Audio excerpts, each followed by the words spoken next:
தொடர்ந்து ஜெபநிலையில் இறை சமூகத்தில் இறை ஆற்றலுக்காக வேண்டி நிற்போம். தொடர்ந்து அந்த நேரத்தில் வெளியே இருக்கின்றவர்களும் நீங்கள் உள்ளே வர அன்போடு கேட்டுக்கொள்கிறேன். கல்வி கற்றவர்கள் கல்வி கல்லாதோர்க்கு கடன்பட்டவன் கண் தீரக்கவே. கல்வி கற்றவர்கள் கல்வி கல்லாதோர்க்கு கடன்பட்டவன் கண் தீரக்கவே. பல்வழி ஆலயம் பாதை தப்பினோரை பாரிந்து தீருப்ப நீதம் பார்த்திடுவி. எங்கும் புகழ் இயேசு ராஜனுக்கே. ஏழில் மாட்சிமை வளர் வாலிபரே. ஞானத்தின் துவக்கமும் அடிவேருமாக இருக்கிற எங்கள் அன்பின் ஆண்டவரே, கல்வி என்னும் மாபெரும் கொடையால் மனுக்குலத்தை நிறைவடைய செய்து அவற்றின் வழியாய் அறியாமையை போக்கி நாங்கள் அனைவரும் ஆக்கப்பூர்வமான வாழ்வை பெற்றுக்கொள்வதற்கு எங்களுக்கு வழிவகுத்த எங்கள் அன்பின் ஆண்டவரே, இப்பொழுதும் உம்முடைய விடுதலை நிறைந்த கூறுபாடுகளை விளங்கிக் கொள்வதற்கு உம் பிரசன்னத்தையும் உம்முடைய திரு சத்தத்தையும் நாடி நிற்கிறோம். எங்களோடு ஒரு விசையாய் நீர் இடைபட நாங்கள் வேண்டுதலை எடுக்கின்றோம். எங்கள் உள்ளங்களை உமக்கு நேராக திருப்பி எங்களுடைய சிந்தனைகளை உம்முடைய திருவசனத்தின் அடிப்படையை வேரூங்கி நிற்கிறரின் அனுபவமாக்கிக் கொள்ள வேண்டும் என்று எங்கள் ஆண்டவர் இயேசு கிறிஸ்துவின் பெயரால் விண்ணப்பிக்கிறோம். எங்கள் நல்ல ஆண்டவரே, ஆமென். கிறிஸ்து இயேசுக்குள் அன்பார்ந்தவரே, நம்ம ஆண்டவர் மீட்பெருமாயிருக்கிற கிறிஸ்து இயேசுவின் பெயராலே உங்கள் எல்லோரையும் மீண்டுமாய் அன்போடு கூட வாழ்த்திக் கொள்கின்றேன். முதல் வாரம் வருகின்ற போது நம்மளுடைய ஆலயம் பண்டிகை கோலத்தை எடுக்கிறதை கண்டு மகிழ்ச்சி அடைகிறேன். இதே போன்று ஒவ்வொரு வாரமும் பண்டிகையாக நாம் அனுசரிப்போமே, ஆனால் திருச்சபை ஒரு மிகுந்த கொண்டாட்டத்தின் மைய பகுதியாக எப்பொழுதும் அமைந்திருக்கும். ஆகவே வந்திருக்கின்ற உங்கள் அனைவரையும் அன்போடு வாழ்த்துகிறேன். தொடர்ந்து நீங்கள் ஒவ்வொரு வாரமும் இறை சன்னிதானத்தில் இறைவனை வழிபடுவதற்கான மனதை பெற்றுக்கொண்டு தொடர்ந்து திருச்சபை ஐக்கியத்தில் வேரூன்றி நிற்க நீங்கள் எல்லோரும் ஒத்துழைப்பையும் உங்கள் வருகையின் வழியாக அவைகளை உறுதிப்படுத்தவும் உங்களை அன்போடு கூட கேட்டுக்கொள்கின்றேன். இன்றைய நாள் நம்முடைய தென்னிந்திய திருச்சபை கல்வியின் ஞாயிறாக அனுசரிக்கிறது. This day is observed as Education Sunday. அதனால் நமக்கு எதுக்குன்னு தெரியும் இல்லைங்களா? நம்ம எல்லாரும் அறிந்திருக்கின்றபடி இந்த செப்டம்பர் 5 என்பது என்ன நாளுங்க? டீச்சர்ஸ் டே, ஆசிரியர்களின் திருநாளாக அனுசரிப்பு பெறுகிறன நம்மளுடைய சமூகத்தில். ஆகவே நம்முடைய திருச்சபையிலும் கூட இந்த நாளை ஒரு கல்வியின் ஞாயிறாக்கி அவற்றின் வழியாக எப்படி திருச்சபையும் கல்வியோடு இணைந்திருக்கிறது என்பதை வெளிக்காண்பிப்பதற்கு ஏதுகரமாக கொடுக்கப்பட்டிருக்கிறது. அதற்கு நமக்கு ஒரு தலைப்பு கொடுத்திருக்கிறார்கள் தென்னிந்திய திருச்சபையில். அதனுடைய தலைப்பு குருவாம் இயேசு இல்லையா? ஜீசஸ் த குரு இல்லையா? குரு அப்படின்ற வார்த்தையை நாம் எடுத்துட்டோம்னா இட்ஸ் எ இந்தியனைஸ்டு வேர்ஷன், இந்திய மொழியிலே இருக்கக்கூடிய ஒன்று. எபிரேயத்திலே நாம் பார்க்கிற போது அல்லது திருமறையிலே பார்க்கின்ற போது ரபாய், போதகரே என்றெல்லாம் திருமறை சொல்லுகிறது. ஆனால் தென்னிந்திய திருச்சபை இன்றைக்கு இந்த வார்த்தையை எடுத்து கையாள்வதற்கு நோக்கம் என்ன? இந்த குரு என்னக்கூடியதை எந்த சித்தாந்தத்திலே இருக்கின்றது என்பதை குறித்து நாம் தெளிவாக நாம் புரிந்து கொள்ள வேண்டும் என்றால், நாம் எல்லாரும் அறிந்திருக்கின்றபடி இந்திய சமூகம் கல்வியை எப்படி வைத்திருந்தது என்பது நமக்கு தெரியும் இல்லையா? நம்முடைய துவக்க காலங்களிலே இந்த கல்வி என்பது குருகுல ஒரு அமைப்பிலே இருந்தது இல்லையா? தி education was in a Gurukulam system. அங்கே குரு ஒருவர், சிஷ்யர் இன்னொருவர் இருப்பார். அப்போ குருவிடத்திலிருந்து எல்லாவற்றையும் சிஷ்யன் கற்றுக்கொள்ள வேண்டும்.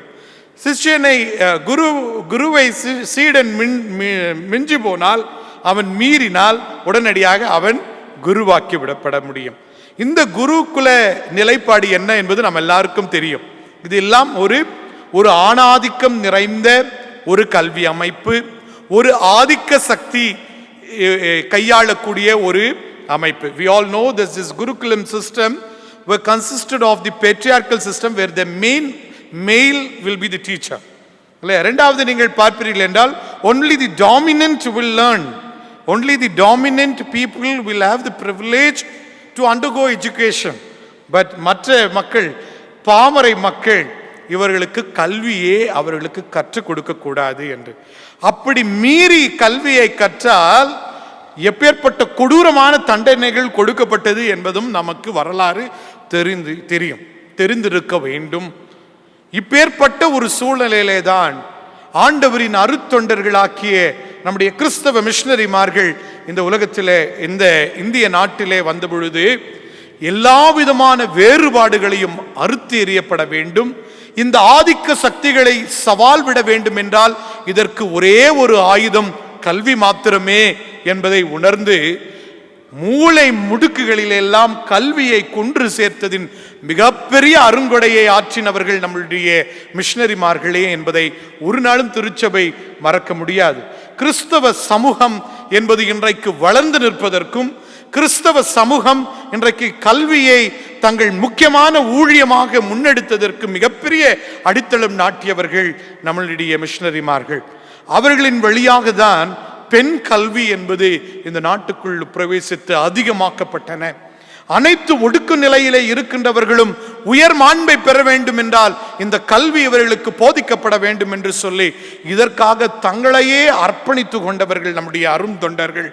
இத்தகைய அர்ப்பணிப்பின் வழியாகத்தான் கல்வி என்பது இன்றைக்கு வேறு தலையோங்கி நின்று கொண்டிருக்கிறது. ஆனால் பரிதாபம் ஒன்று உண்டு, இன்றைக்கு கல்வி வணிகமயமாக்கப்பட்டு விட்டன. ஒரு காலத்திலே கல்வி இயக்கமாக இருந்தது, ஒரு காலத்திலே கல்வி என்பது ஒரு பணிவிடையாக இருந்தது. ஆனால் இன்றைக்கு கல்வி என்பது ஒரு வணிகம். Today the education has been translated into the commercialization. Rather than it has forgotten its movement values. It has forgotten its service-oriented contribution to the society. Rather, it is emphasizing the profit-making business. எனக்கு எது பெரிய business உலகத்தில் எடுத்து பார்த்துட்டிங்கன்னா, ஒன்று medical, இன்னொன்று education. அதில் இன்னும் பரிதாபம், நம்மளுடைய அரசு அமைப்புகள், ஆதிக்க அதிகாரங்கள் இன்றைக்கு கல்வியை தனியார் மயமாக்கிவிட்டது. Today the education institutions have been privatized. They can have their own universities. அப்ப அனைவருக்கும் கல்வி என்று கொண்டு வந்து நம்முடைய முன்னோர்கள், நம்முடைய தலைவர்கள் அரும் பாடுபட்ட இந்த நாட்டிலே இன்றைக்கு கல்வி என்பது மீண்டும் எட்டாத ஏணியாக மாறிக்கொண்டிருக்கிறது. எளிய பாமரை மக்கள் அனுபவிக்க வேண்டிய இந்த கல்வி இன்றைக்கு இல்லாமல் ஆகி கொண்டிருக்கிறது. இன்றைக்கு நான் எதை படிக்க வேண்டும் என்று நினைக்கின்றேனோ அதை என்னால் படிக்க முடியவில்லை. இதற்கு நுழைவு தேர்வுகள் எத்தனை பெரிய கடின பாடுகள் என்பதை நாம் அறிந்திருக்கின்றோம். எந்த கல்வி ஒரு எளிமையான நிலையிலே அனைவருக்கும் கிடைக்க வேண்டுமோ அதே கல்வி கடின பாடுகளோடு இன்றைக்கு கிடைக்கின்றது. இன்றைக்கு வரவுகளை நோக்கி கல்விகள் போய்கொண்டிருக்கிறது. இப்பேற்பட்ட சூழ்நிலையில தான் திருச்சபை யோசிக்க வேண்டும். மீண்டுமாக தன்னுடைய வேருக்கு திரும்ப வேண்டிய ஒரு அவசியம் இருக்கின்றன. கிறிஸ்தவ திருச்சமூகம் மீண்டும் அவைகளை தன் கையிலே எடுக்க வேண்டியவும், தொடர்ந்து இத்தகைய விழிப்புகளை இன்றைக்கு சமூகத்திலே கொடுக்க வேண்டியதும் நம்முடைய தலையாய கடமையாக இருக்கின்றது. அநேகர் சொல்லுகிற போது இதெல்லாம் ஏன் திருச்சபையிலே பேச வேண்டும் என்று நாம் யோசிப்போம். நீங்கள் ஆதி திருச்சபையில் எடுத்து பார்த்தீர்கள் என்றால் சமூக இழிவுகளை திருச்சபைதான் சரி செய்தது. The social evil were converted and transformed by the early church community. இன்றைக்கு திருச்சபைகள் தன்னுடைய அழைப்பை மறந்து போனது, சமூகத்திலே தன்னுடைய நிலைப்பாடை மறந்து போனது. இப்பேற்பட்ட சூழ்நிலையிலே மீண்டும் இந்த கல்வி ஞாயிறு நம்முடைய அர்ப்பணிப்பை ஓர் விசையாய் சரிபார்க்க அழைக்கின்றது. வணிகமயமாக்கப்பட்டிருக்கின்ற ஒரு சமூகம். ஒரு காலத்திலே கிராமத்திலே 3 கிலோமீட்டரிலே ஸ்கூல் அமையப்பட வேண்டும், 6 கிலோமீட்டரிலே ஹையர் பிரைமரி இருக்க வேண்டும். அதற்கு பிறகு நகரப்புறங்களிலே கல்லூரிகள் இருக்கும். இன்றைக்கு கிராமங்களில் இருக்கின்ற பள்ளிக்கூடங்கள் இருக்கிறதா?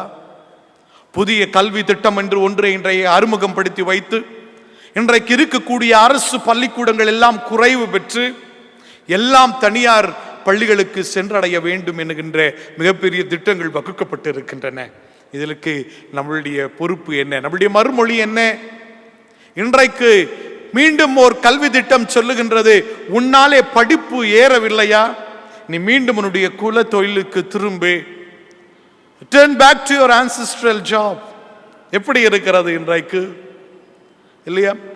இன்றைக்கு கல்விகள் சென்றடைய வேண்டிய இடங்களிலே இன்னும் சென்றடையாமல் இத்தனையே ஆதிக்கம், அல்லது ஒரு ஆதுனிகம் மிகுந்த ஒரு சமூகம் என்று சொல்லிக் கொள்கிற நம்முடைய சமூகத்திலே, நம்முடைய நாட்டிலே இன்னும் கல்வி சென்றடையாத இடங்கள் பல உண்டு. இன்னும் சிற்று கிராமங்களிலே கல்விக்கூடங்கள் இல்லாத ஒரு பரிதாபங்கள் இருக்கின்றன. இவைகளை திருச்சபை யோசிக்க வேண்டும். குரு அமைப்பிலே ஒரு காலத்திலே ஆதிக்கவான்கள் மாத்திரம்தான் கல்வியை கற்றுக்கொள்ள முடியும்.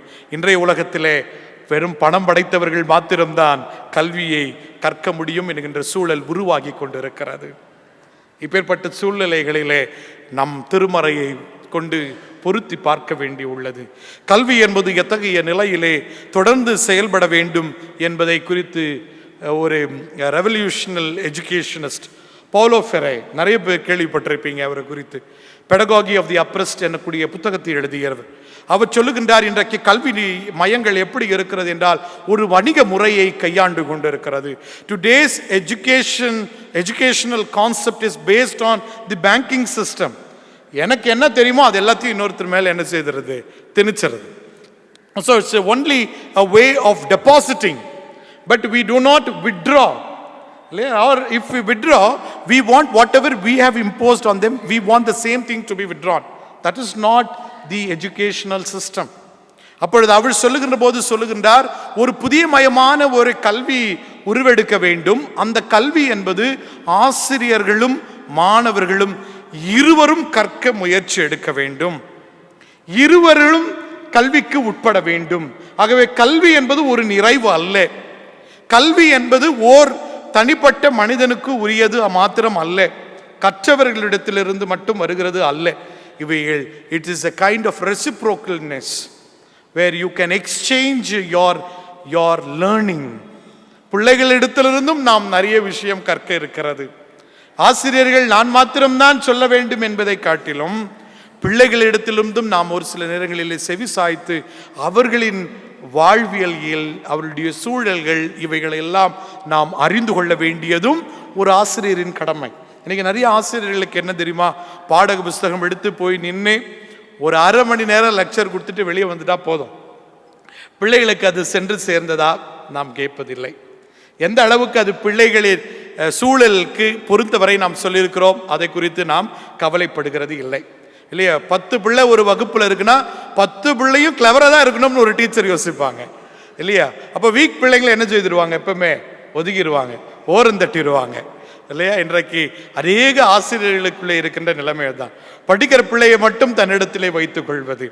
இல்லையா? ஆனால் இயேசு எப்படி தெரியுமா வைத்தார்?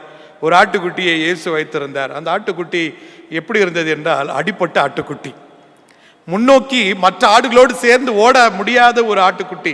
அவையை தன் கையிலே ஏந்தி அதை மீண்டும் ஓடுவதற்கு, எல்லாரோடும் இணைந்து செயல்படுவதற்கு ஆண்டவர் அதை தயார்படுத்துகின்றார் என்று அநேக வல்லுநர்கள் சொல்லுகின்ற போது, இன்றைக்கு ஆசிரியர்கள் வெறும் அறிந்த பிள்ளைகளையும் சிறந்த பிள்ளைகளையும் தங்களுகமாக்கிக் கொள்வதிலே என்ன இல்லை, பயன் இல்லை.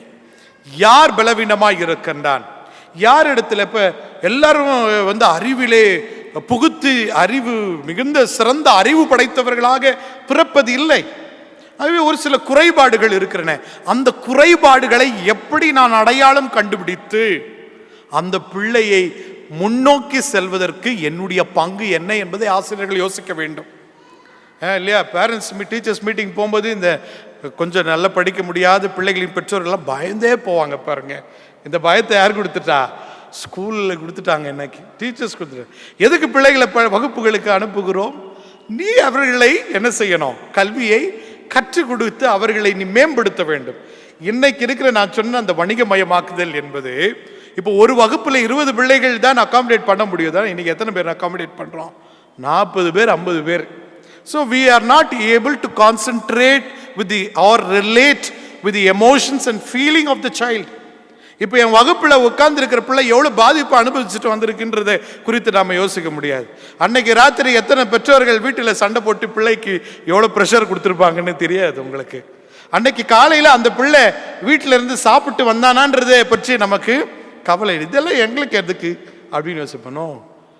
So teachers should know the child and a child should know the teacher.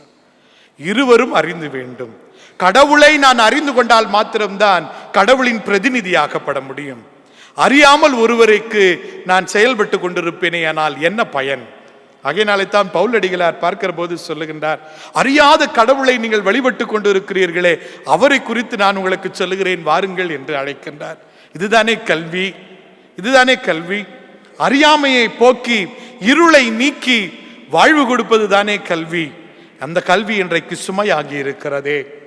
இன்றைக்கு நம்மளுடைய பிள்ளைகளை கொஞ்சம் கூப்பிட்டு கேட்டு பாருங்க, ஸ்கூலுக்கு போறத விருப்பம்னா ஒரு பிள்ளையும் சொல்லாது ஸ்கூலுக்கு போறது எனக்கு இஷ்டம்னு, இல்லையா? So then we can understand the pressure that the child are facing today in educational system, இல்லையா? பிள்ளைகள் உல்லாசமாக அவர்களுடைய வயதை கூட அனுபவிக்கவே முடியாது. காலையில் இன்னைக்கு எழும்புறாங்க ஸ்கூலுக்கு 6 மணி 5:30 மணிக்கு எழுப்பிடுறோம். ஜெபம் முடிச்சு என்ன செய்துறோம், பிள்ளைய உடனே பேக் பண்ணி ஸ்கூலுக்கு அனுப்புகிறோம். ஸ்கூலில் பிள்ளை 8 ஹவர் இருக்கு. முடிச்சுட்டு பிள்ளை வீட்டுக்கு வந்த உடனே என்ன சொல்கிறோம், கையை காலை கழுவிட்டு கிளம்பு மறுபடியும் டியூஷனுக்குன்றோம், இல்லையா? டியூஷன் முடிச்சுட்டு வந்த உடனே என்ன செய்கிறோம், பிள்ளைய மறுபடியும் உட்கார் ஹோம்ஒர்க் எழுதுன்னு சொல்லிடுறோம். இவ்வளவும் எழுதிட்ட பிறகு இந்த பிள்ளைக்கு என்ன ஆயிருதுங்க, என்ன ஆயிருது, ரொம்ப டயர்ட், அசதி, தூங்கிடுறாங்க. பிள்ளைக்கு விளையாடுவதற்கு நமக்கு நேரம் இருக்கிறதா? இன்றைக்கு அநேக பள்ளிக்கூடங்களில் இன்றைக்கு விளையாட்டு மைதானங்கள் கூட இல்லை.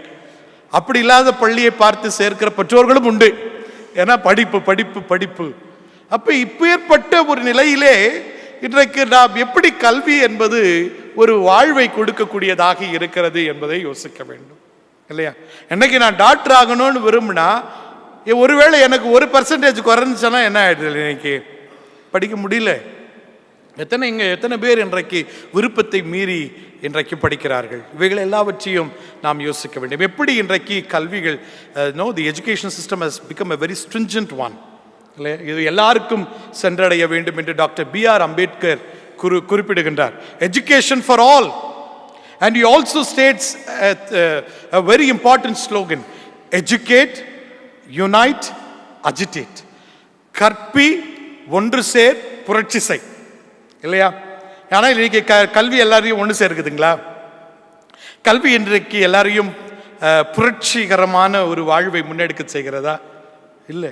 மிகப்பெரிய அர்ப்பணிப்போடும் ஒரு தொலைநோக்கு பார்வையோடும் டாக்டர் B.R. அம்பேத்கர் இதை குறிப்பிடுகிறார்.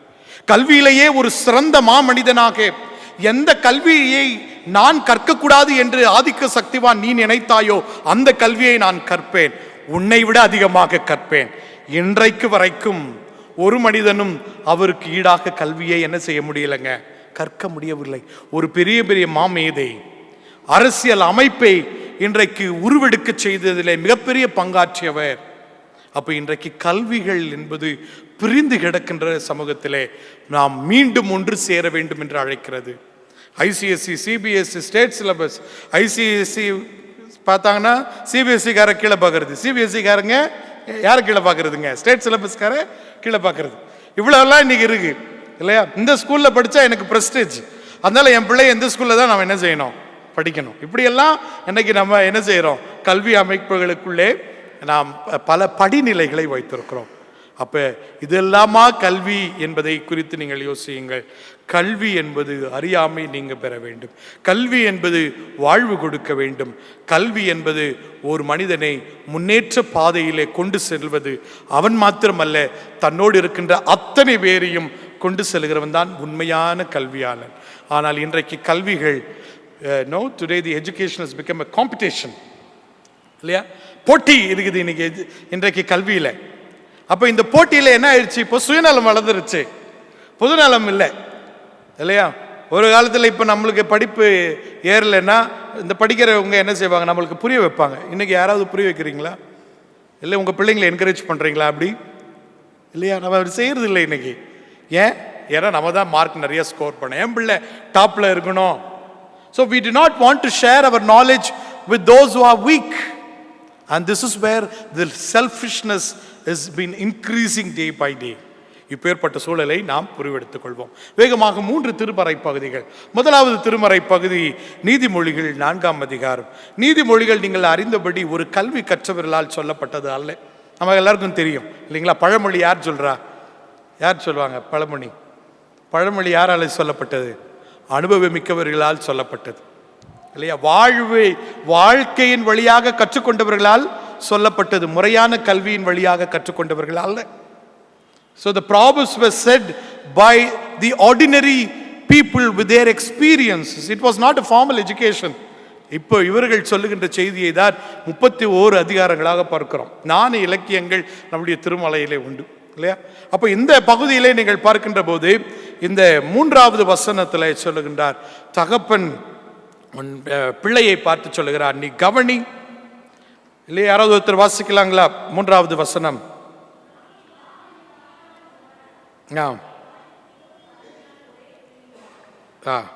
4வது வசனங்க. அவர் எனக்கு போதித்து சொன்னது, உன்னுடைய இருதயம் என்னுடைய வார்த்தையை காத்துக்கொள்ள கடவது, கட்டளைகளை கைக்கொள், அப்பொழுது பிழைப்பாய். இன்னைக்கு நிறைய இடத்துல பெற்றோர்கள் பிள்ளைக்கு ஏதாவது அறிவுரை சொல்லும்போது பிள்ளைகளுக்கு பிடிக்காது இல்லையா? உனக்கு என்ன தெரியும்? எனக்கு எல்லாம் தெரியும், நான் வெளியே போகிறேன், நான் பார்க்குறேன், நீ படித்த காலம் வேற, நான் படித்த காலம் வேற, இப்படியெல்லாம் என்ன செய்கிறோம்? பெற்றோர்களை பார்த்து நாம் சொல்கிறது உண்டு இல்லையா? பொதுவாக சொல்கிறது தான். ஆனால் இங்கே பாருங்க, இவர் அழைக்கின்றார். தன் பிள்ளையை அழைத்து சொல்லுகின்ற செய்தி என்னவென்றால், நீ என்னாலே கற்பிக்கப்படும், என் கட்டளைகளை கேள், அப்பொழுது நீ வாழ்வடைவாய் என்று சொல்லுகின்றார். அப்படி என்னவென்றால், இன்னைக்கு நிறைய பிள்ளைங்களுக்கு பெற்றோர்கள் என்ன செய்யறது இல்லைன்னா, தாங்க கடந்து வந்த கஷ்டத்தை தெரியப்படுத்துறதே இல்லை. நிறைய இடத்துல நான் சொல்லியிருப்பேன், ஏன் நான் பட்ட கஷ்டம் என் பிள்ளை படக்கூடாது, எவ்வளவு வேதனையை நான் அனுபவிச்சுறது என் பிள்ளைக்கு தெரியும். என் பிள்ளை என்ன செய்யணும்? சொகுசாக வாழணும், என் பிள்ளை சந்தோஷமாக இருக்கணும் அப்படின்னு சொல்லி நினைக்கிறோம். நிறைய பேர் அது ரொம்ப நல்லதுன்னு நினச்சினுக்கிறோம். ரொம்ப தப்புங்க, அது ரொம்ப தப்பு. அது நாம் கடந்து வர பாதை என்ன என்பதை நம்முடைய பிள்ளைகளுக்கு கற்றுக் கொடுக்க வேண்டும். நீங்கள் உபாகமம் 6ஆம் அதிகாரங்களிலே நீங்கள் பார்க்கின்ற போது 6லிருந்து 8 உள்ள வசனங்களை நீங்கள் படிப்பீர்கள் என்றால், அங்கே ஆண்டவர் சொல்லுகின்றார், உங்கள் பிள்ளைகளுக்கு நீங்கள் கற்பியுங்கள், எப்படி நீங்கள் எகிப்திலே அடிமைகளாக இருந்து கடவுளுடைய மாபெரும் இரக்கத்தினாலே அவர் உங்களை மீட்டெடுத்தார் என்பதை உங்கள் பிள்ளைகளின் பிள்ளைகள் பிள்ளைகளின் பிள்ளைகள் வம்சாவளிகள் முழுவதும் அறிந்திருக்க வேண்டும். இன்றைக்கு நிறைய பேர் நம்ம அதை சொல்றதுக்கு ரொம்ப தயக்கப்படுவோம் இல்லையா? எங்கேருந்து நம்ம வந்தோன்றது சொல்றதுக்கு கூட நம்மளுக்கு இன்னைக்கு கூச்சம், வெக்கம் இல்லையா? எந்த நிலைமையிலிருந்து நான் எழும்பினேன் என்பது இன்றைக்கு நாம் வேர்களுக்கு திரும்பி பார்க்க வேண்டும். எங்கே இருந்த என்னை ஆண்டவர் கொண்டு வந்து இங்கே நிறுத்தி என்னை பணி அமர்த்த செய்து என்னை உயர்த்தி வைத்திருக்கிறது அவரின் மாபெரும் அருள் என்பதை நாம் உணர வேண்டும். அவைகளை நம்முடைய பிள்ளைகளுக்கு நாம் போதிக்க வேண்டும். பிள்ளைகளுக்கு அந்த இறை கட்டளைகள் தெரியப்படுத்த வேண்டும். எவ்வண்ணம் ஆண்டவர் நம்மை நடத்தினார், ஒன்றுமில்லாத வாழ்விலிருந்து, குப்பையிலிருந்து என்னை கடவுள் உயர்த்தி வைத்திருக்கிறாரே, எனக்கு வாழ்வு கொடுத்திருக்கிறாரே, அந்த வாழ்வை தலைமுறைகள் தோறும் அறிக்கை செய்வதற்கு இன்றைக்கு நாம் முயற்சி எடுக்க வேண்டும். ஆகவே கல்வி என்பது வெறுமனே அது ஒரு அமைப்பு சார்ந்த ஒரு கற்றல் மாத்திரம் அல்ல, அனுபவத்தை மையமாக கொண்டதும் கல்விதான். So the education is also based on the experience. ஆகவே பெற்றோரின் அனுபவத்தை பிள்ளைகள் கேட்க வேண்டும். இந்த 4வது அதிகாரத்தின் முதல் வசனமே அதுதான். லிசன், ஹியர், கவனி, கேள்.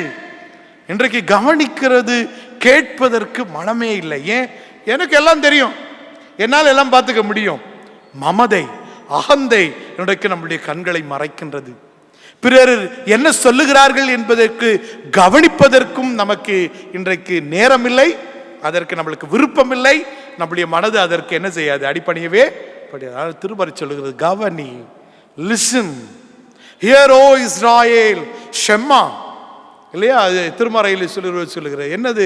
திருமறையுடைய பழைய ஏற்பாட்டின் பகுதி ஆகமங்களில் எல்லாம் நீங்கள் வாசிக்கின்ற செய்திகள் இதுதான். இஸ்ரவேலே கேள், கவனி, listen. You should have an ear to listen to the cry of the community. You should have the ears to hear what is the need of my people. நான் வாழ்ந்து கொண்டிருக்கின்ற என்னுடைய சமூகத்தின் தேவை என்ன, நான் இருக்கிறது. அப்ப ஞானம் என்பது வெறுமனே அறிவை பெற்றுக்கொள்வது மாத்திரம் அல்ல, அவைகள் அனுபவங்களை முன்னேற்கக்கூடியது. அந்த அனுபவங்கள் இன்றைக்கு பிள்ளைகளுக்கு நீங்கள் சொல்லிக் கொடுக்க வேண்டும். நிறைய நேரத்தில் நம்ம எல்லாருமே அக்வேரியமில் இருக்கிற ஃபிஷ் மாதிரி நம்ம வச்சிடறோம் பிள்ளைங்களை, இல்லையா? We try to put boundary within the child. We try to keep them in a box. ஆனால் நீங்கள் இந்த அக்வேரியமில் இருக்கின்ற மீனுக்கும் கடலில் இருக்கிற மீனுக்கும் வித்தியாசம் உண்டு. என்ன சொல்லுங்க பார்ப்போம். வேகமாக சொன்னீங்கன்னா சீக்கிரம் செய்து முடிச்சிடலாம். என்ன வித்தியாசம் இருக்குங்க? Very good. யார் என்ன சொல்றீங்க? அக்கா வெரி குட். என்ன சொன்னாங்கன்னா, அக்வேரியமில் இருக்கிற மீன் என்ன செய்யாது, துள்ளாது, குதிக்காது, வட்டத்துக்குள்ளேயே அடங்கிடுறோம். ஆனால் கடலில் இருக்கிற மீன் பாருங்க, எதிர்நீச்சல் போடும். அலைகள் எவ்வளவு பெருசாக வந்தாலும் என்ன செய்யும், அதால் என்ன செய்யும், மேற்கொண்டு போக முடியும். நம்முடைய பிள்ளைகள் அப்படி உருவாக வேண்டும். நம்முடைய பிள்ளைகள் அப்படி உருவாக வேண்டும். அப்படி உருவாக வேண்டும் என்றால் நம்முடைய அனுபவங்கள் தெரிய வேண்டும். அப்படி நம்முடைய பிள்ளைகள் எதிர்நீச்சல் போட கற்றுக்கொள்ள வேண்டும். குட்டையிலே அடங்கி இருக்கக்கூடாது. They should not be the stagnant water, but rather they should be a stream flowing around. தேங்கி நிற்பவர்களாக அல்ல, அவர்கள் வடிகால்களாக இருக்க வேண்டும். படர்ந்து கொண்டே இருக்க வேண்டும். அவர்கள் வாழ்வு கொடுத்து கொண்டே இருக்க வேண்டும். அது அந்த நிலைமை வேண்டும். எதிர்நீச்சல் போடுகின்ற துணிவு நம்முடைய பிள்ளைகளுக்கு தெரிய வேண்டும் என்றால் என் பாடுகள் என் பிள்ளைக்கு தெரிய வேண்டும். எவ்வளவு கஷ்டத்தை மீறி இன்றைக்கு நான் கல்வி கற்றிருக்கிறேன் என்பது எனக்கு பிள்ளைக்கு தெரிய வேண்டும். அந்த கல்வி கற்றதினாலே சம்பாதிக்கிறதை குறித்த மனப்பான்மை அவர்களுக்கு கொடுக்கக்கூடாது. எப்படி நான் ஒரு பொது வாழ்வை முன்னெடுப்பதற்கு இருக்கிறேன் என்பதை யோசிக்க வேண்டும். நிறைய நேரத்தில் நீதிமொழிகளில் வாசிக்கிற போது சொல்லுகிற, கர்த்தருக்கு பயப்படுகின்ற பயமே ஞானத்தின் ஆரம்பம். கடவுளுக்கு அஞ்சுறது தான் ஞானத்தின் துவக்கம்னு வேறுன்னு சொல்லுது. அப்படி என்ன, நம்முடைய பெற்றோர்கள் நமக்கு இன்றைக்கு கடவுள் பயத்தை சொல்லி கொடுத்திருக்கிறார்கள். அப்படி கொடுத்ததுனாலே தானே இங்கே எல்லாம் நாம் அமர்ந்திருக்கிறோம். நம்முடைய பெற்றோர்கள் தங்களை அர்ப்பணித்ததினாலே தானே இன்றைக்கு நாம் உட்கார்ந்து சொகுசான வாழ்வை வாழ்ந்து கொண்டிருக்கிறோம். இன்னைக்கு கடவுள் பயம் இல்லை, திருச்சபையை மதிக்க எனக்கு தெரியலன்னா எங்கேயோ ஒரு இடத்துல பெற்றோர் தவறி இருக்கிறோம்னு தான் பொருள். இன்னைக்கு எவ்வளோ தூரத்துக்கு கோச்சிங் சென்டருக்கு என்கரேஜ் பண்ணுற பெற்றோர்கள் வர்ஷிப் அட்டன் பண்ணணும்னு என்கரேஜ் பண்ணுறீங்க இல்லையா? ஆராதனைகளை இன்றைக்கு எவ்வளவு அலட்சியப்படுத்துகிறோம். அதுலேயும் ஆரம்பத்திலே சொல்லிட்டேன், முதல் வாரம்னா நிரம்பி வழியது திருச்சபை, அடுத்த 3 வாரம் சபையில் என்ன இல்லை, எல்லாம் சேர்ஸ் காலி இருக்கு. எந்த அளவுக்கு நம்முடைய விசுவாசம் நம்மளே இருக்கிறது? இங்கே 6வது வசனத்தை பாருங்கள். 4வது அதிகாரம் 6வது வசனம். நீங்கள் அவைகளை விட்டு விடாதீர்கள், அவைகளை நேசியுங்கள், ஞானத்தை நேசியுங்கள், இறை வசனத்தை நேசியுங்கள். இறை வசனமே நமக்கு ஞானம். அவைகளை நேசிக்கின்ற போது நாம் இறைவனுக்கு அஞ்சி வாழ்வது என்ன என்பதை நாம் விளங்கிக் கொள்வோம். அப்படி இறைவனுக்கு அஞ்சி வாழ்கின்ற போது நமக்குள்ளே பிரிவினைகள், வெகுப்புவாதங்கள் இராது என்பதை புரிந்து கொள்ளுங்கள். தொடர்ந்து அப்போஸ்தலர் எழுதிய நடவடிக்கைகள் 22ஆம் அதிகாரம் பவுலடிகளார் மிகப்பெரிய ஒரு சாட்சியை அங்கே சொல்லுகின்றார். அவர் சொல்லுகிற என்ன சொல்றாரு, நான் ஒரு யூதன், நான் ஒரு சிறந்த நகரத்திலே வசித்துக் கொண்டிருக்கிறவன், கமாலியேல் என்று அழைக்கப்படுகின்ற ஒரு உன்னத பேராசிரியர் இடத்திலே கல்வியை கற்றவன் சொல்றார். அத்தனையும் கற்ற நான் என்ன செய்தேன், இப்போ கிறிஸ்தவர்களை துன்புறுத்தினேன், அவர்களை அழிக்க வேண்டும் என்று சொல்லி நான் என்ன செய்தேன், பிரதான ஆசாரியர்களிடத்திலும் அதிகாரிகளிடத்திலும் கடிதம் பெற்று மக்களை இல்லாமல் ஆக்க வேண்டும் என்பதற்காக நான் போய்கொண்டிருந்தேன். அப்பொழுதுதான் அந்த இறை தரிசனத்தை கண்டேன், என் வாழ்க்கையே மாறிவிட்டது என்று சொல்லுகிறார். அப்ப இங்கே பாருங்கள் 2 வகையான கல்வி. ஒன்று ஆக்கப்பூர்வமான கல்வி, இன்னொன்று அழிவுக்கு ஏதுவான கல்வி. Education is not only constructive but it is also destructive in most of the time. இன்னைக்கு நிறைய தொழில்நுட்ப வளர்ச்சிகளை கண்டுவிட்டோம். எல்லா தொழில்நுட்பமும் இன்றைக்கு ஆதரவாக இருக்கிறதா? இன்றைக்கு எத்தனை மனிதனுடைய சிந்தனைகளினாலே நாடுகள் அழிக்கப்பட்டிருக்கின்றன. இன்றைக்கு எத்தனை மனிதனுடைய அறிவு மிகுந்த செயல்பாடுகளினாலே பகைமைகள் உருவாகி இருக்கின்றன. யோசித்து பார்க்க வேண்டும் இல்லையா? அவர் சொன்ன ஒரு பெரிய சமயவாதியாக தன்னை சொல்லுகிறார் பவுலடிகளார். கமாலியலின் சீடன், மிக சிறந்த நகரத்திலே என்னுடைய பின்புலம், மிகப்பெரிய உயர் வர்க்கம், பேர்பட்ட மமதையோடு கூட வாழ்ந்து கொண்டிருந்த என்னை அந்த தமஸ்குவின் அனுபவம் பாருங்க மாற்றி போட்டு விட்டது. அப்போ இங்கேதான் இந்த கல்வி என்பதை ஆண்டவர் ஒரு பேராசிரியராக செயல்படுகின்றார். என்ன செய்கிறார்? அவருக்குள் இருக்கின்ற அந்த அழிவுக்குரிய சிந்தனையை தூக்கி போட்டு வாழ்வுக்கு ஏதுவானதை அங்கே கடவுள் வைக்கின்றார். அதுதான் ஒரு மிகப்பெரிய சிறப்பு.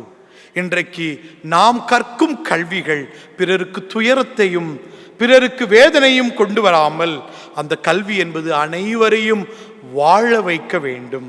Education should give life for everyone.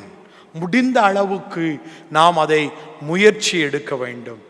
இன்னைக்கு டீச்சர்ஸ் டே யாருடைய பிறந்த நாளை முன்னிட்டு கொண்டாடப்படுகிறது? அவர் தான் ஃபர்ஸ்ட் எஜுகேஷனிஸ்டா நம்மளுடைய சமூகத்தில், இந்திய சமூகத்தில்? இல்லை, வரலாற்று புரட்டி நம்ம பின்னாடி போய் பார்த்தோன்னா யாருங்க? ஒரு உமன், சாவித்ரிபாய் பூலே. அப்படியா? அப்போ பார்த்தீங்களா எந்த அளவுக்கு the dominant society, the patriarchal understanding of a society is, இல்லையா? அதை நாம எடுக்க முடியல. ஏன்? ஒன்று அவங்க பெண்ணு, இன்னொன்று அவங்க தாழ்த்தப்பட்ட மக்கள். நான் பேசுறது விளங்குதா? This is what education is today. Even today, education is dividing the people. இல்லையா? ஸோ இப்படிகளெல்லாம் நாம் யோசித்து பார்க்க வேண்டும். இங்கே சொல்லுகின்றார், நான் இப்போ I am very religious, but my religious mentality, my fundamentalism did not help to provide life. But I crossed a road and this Damascus experience transformed my life, inverted my understanding, where I was able to understand the marginalized. ஓரங்களிலே இருக்கிறவர்களை என்னாலே பார்க்க முடிந்தது. வாழ்வுக்கு ஏதுவான அந்த கடவுளை நான் பற்றி கொண்டேன். திருச்சபை வாழ்வு கொடுக்கின்ற ஸ்தலமாக வேண்டும். Church is also a place to learn, and this learning should always implement life to the community. இன்றைக்கு நாம் படிக்க கேட்ட நற்செய்தி பகுதி லூக்கா எழுதிய நற்செய்தி 4ஆம் அதிகாரம். நாம் 31 வசனங்களிலிருந்து படிக்க கேட்டோம். இந்த வசனத்தினுடைய துவக்கத்திலே நீங்கள் பாருங்கள், ஆண்டவர் இயேசு கப்பர்நகோமுக்கு போகிறார். அவர் என்ன செய்கிறார்? ஓய்வு நாளிலே உபதேசிக்க தொடங்கினார். And that means even the worship place is an educational institution. திருச்சபையும் கூட அறியாமையை நீக்க வேண்டிய ஒரு ஸ்தலம். The church should dispel the darkness and ignorance of the people. ஆனால் இன்றைக்கு நம்ம அநேக நேரங்களிலே அந்த மனப்போங்கு நமக்கு இல்லை. இப்ப இதுதான் இங்கே சொல்லுகிறது. அவர் ஓய்வு நாளிலே அவர் போதிக்க தொடங்கினார். எங்க தொடங்குறார்? 32வது வசனம் வாசிங்க. அவருடைய போதனைகள், அவருடைய திருவசனங்கள் அதிகாரம் நிறைந்தவைகளாய்.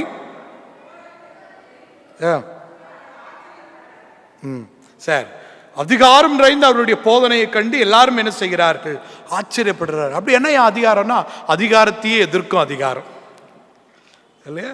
So this authority which Jesus has is an authority which counters the dominant authority. ஆதிக்க சக்திகளை எதிர்க்கின்ற ஒன்று. இன்னைக்கு கவுண்டர் கான்சியஸ்னஸ் கல்வி உருவாக்குதா இல்லையா? திறனாய்வு நிறைந்த ஒரு மனப்போங்கை இன்றைக்கு கல்வி உருவாக்குகிறதா? எல்லாத்தையும் அக்செப்ட் பண்ணிக்கணும்னு சொல்லிடுதா இல்லையா? So we need to enable people to reconscientize what is happening around. எந்த அதிகாரம் ஒருவனை சுரண்டுகிறதோ, எந்த அதிகாரம் ஒருத்தனை அடக்கி ஆள வேண்டும் என்று எண்ணுகிறதோ, அந்த அதிகாரங்கள் எதிர்க்கப்பட வேண்டும். அதற்குரிய துணிவு கல்வி கொடுக்க வேண்டும். அந்த இடம்தான் திருச்சபை. அந்த அப்பேற்பட்ட ஒரு அமைப்புகள், போதனைகள், அப்பேற்பட்ட ஒரு போங்கு என்பது திருச்சபையிலிருந்து தொடங்க வேண்டும்.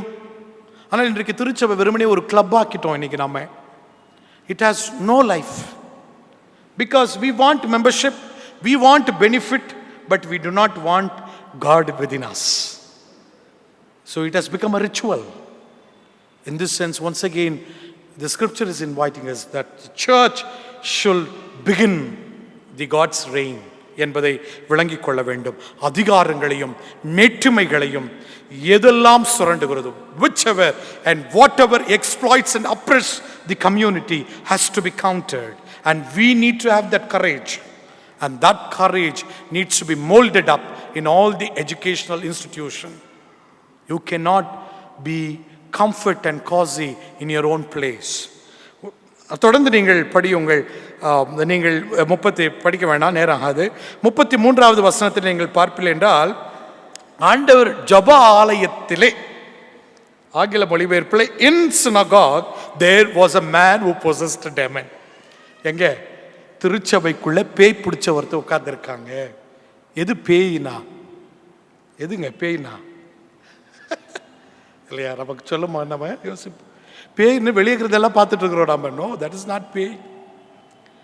எது எல்லாம் பிறனை இழிவாக்கி வீழ்த்த வேண்டும் என்று நினைக்கிறதோ, எதுவெல்லாம் அடுத்தவனை ஒன்றுமில்லாமல் ஆக்க வேண்டும் என்று எண்ணுகிறதோ, எதுவெல்லாம் மேட்டிமையை காண்பிக்கிறதோ, ஆதிக்கத்தை காண்பிக்கிறதோ, அவைகள் எல்லாம் பேய்கள் தான். அந்த பேய்கள் எங்கே இருக்கிறதா? எங்கே இருக்கிறது? சபைக்குள்ள. நமக்கெல்லாம் என்ன தெரியும்? சபையில் பேய்கள் இல்லைன்னு நினைக்கிறோம் இல்லையா? எவ்வளவு பேய் இருக்குல்ல. இப்போ இந்த பேய்கள் ஓடணும் இன்னைக்கு இல்லையா? அதுதான் இங்கே திருமறை சொல்லுகிறது. இங்கே பாருங்கள், எல்லா பேய்கள், இயேசு போய் அதிகாரத்தோடு பேசுகிறார். பேசிய மாத்திரத்திலே என்ன செய்கிறது? அந்த பேய்கள் அவரை விட்டு ஒளிந்து ஓடுகிறதை நாம் பார்க்கிறோம். 35வது வசனம், கூச்சல் இடுகிற அந்த பேய்கள் அமைதியாக்கப்படுகிறது இல்லையா? எத்தகைய நிலைப்பாடுகளை அங்கே கொண்டு வருகிறதை நீங்கள் பாருங்கள். நீங்கள் தொடர்ந்து அதே அதிகாரத்தில் பார்த்து 39வது வசனத்தில் நீங்கள் பார்ப்பீர்கள் என்றால், அவர்களுக்குள்ளே இருக்கிற பலவீனங்கள், அந்த பேய்கள் ஓடப்படுகிற போது என்ன நடக்கிறது? 39வது வசனம், யாராவது ஒருத்தர் வாசிங்க வேகமாக. அவர் அவர்களிடத்தில் நின்று நீங்கும்படி கட்டளையிட்டார். அது அவளிடத்திலிருந்து நீங்கிற்று.